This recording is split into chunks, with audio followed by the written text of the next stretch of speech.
jemput Yang Mohormat Datuk Wira Dr. Muhammad Hatta bin Muhammad Ramli. Sila, Muhammad.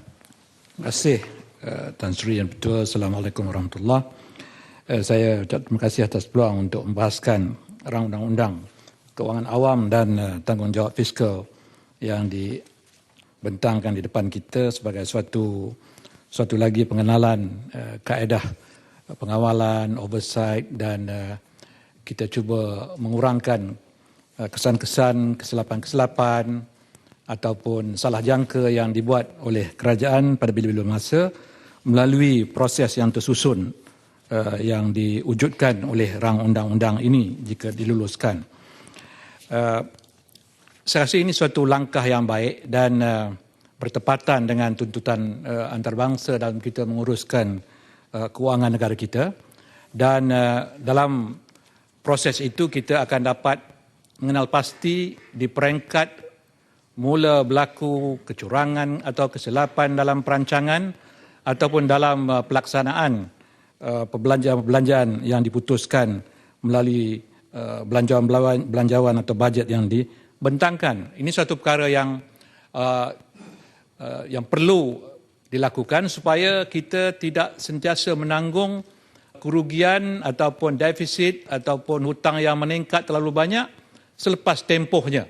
Dan bagi suatu kerajaan selepasnya untuk cuba memperbetulkannya, ianya mungkin suatu perkara yang sudah terlambat ataupun tidak ada suatu kebertanggungjawaban bagi orang seterusnya untuk membetulkan suasana.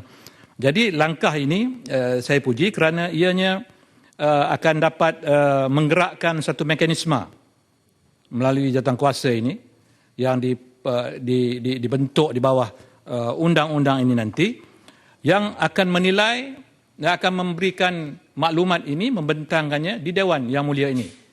Dibentangkan di Parlimen katanya, pastinya di Dewan Negara juga akan dibentangkan.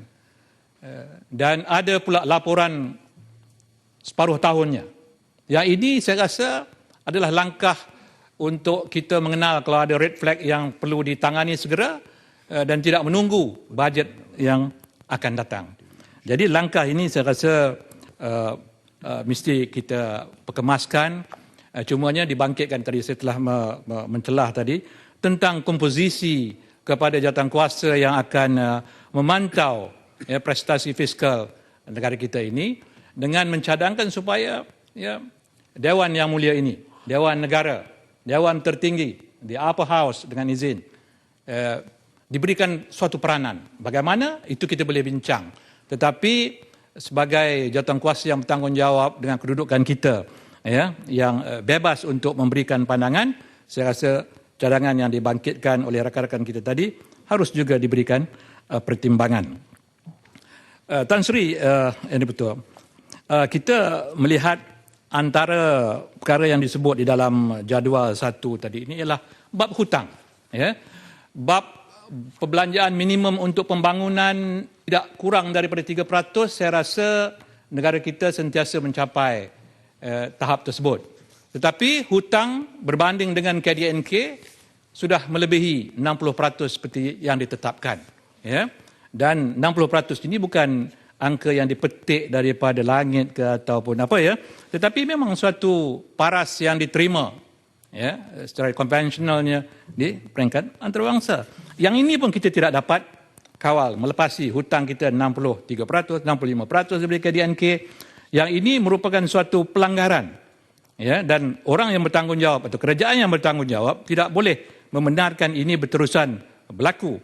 Jadi kalau kita mempunyai jawatankuasa yang memantau ini melalui undang-undang ini, maka kita akan dapat mengesan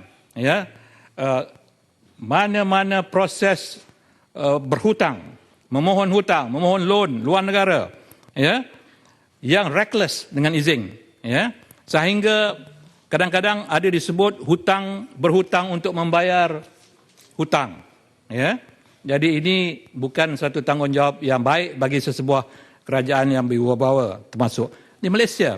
Jadi saya rasa paras ini harus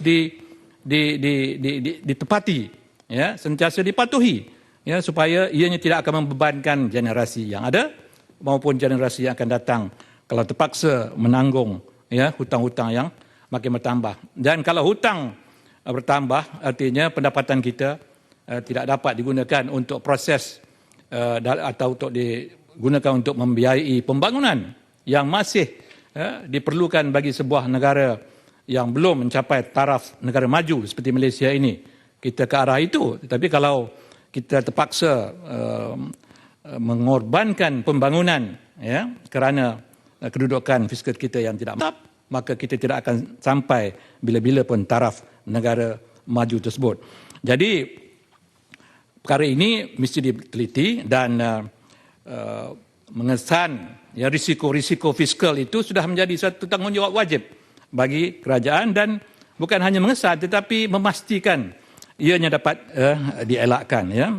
Sama ada yang disebut di dalam akta rang undang-undang ini risiko mikroekonominya ya, tahap jaminan keuangannya. Ini benda-benda yang ada datanya, yang boleh diambil tindakan segera. Sebab itulah kita mahukan suatu langkah-langkah atau mekanisme yang betul-betul berkesan ya, yang tidak mempunyai kepentingan-kepentingan selain daripada kepentingan negara, untuk memastikan semua tahap semua proses mengenal pasti risiko ini dapat digerakkan, dan kita cuba elak sebaik mungkin ya masalah-masalah pendedahan kepada bebanan-bebanan ataupun liability yang tidak sewajarnya bagi sebuah negara seperti Malaysia ini. Maka sebab itu saya rasa sebagai penutupnya, kita di Dewan ini harus ya mengambil pertimbangan untuk memberikan sokongan kepada rang undang-undang ini supaya dapat dilaksanakan dengan keadaan segera. Datuk Tan Sri Yang di-Pertua, saya mohon menyokong. Terima kasih. Terima kasih Yang Berhormat. Yang Berhormat Senator Tuan Amir bin Muhammad Ghazali, silakan.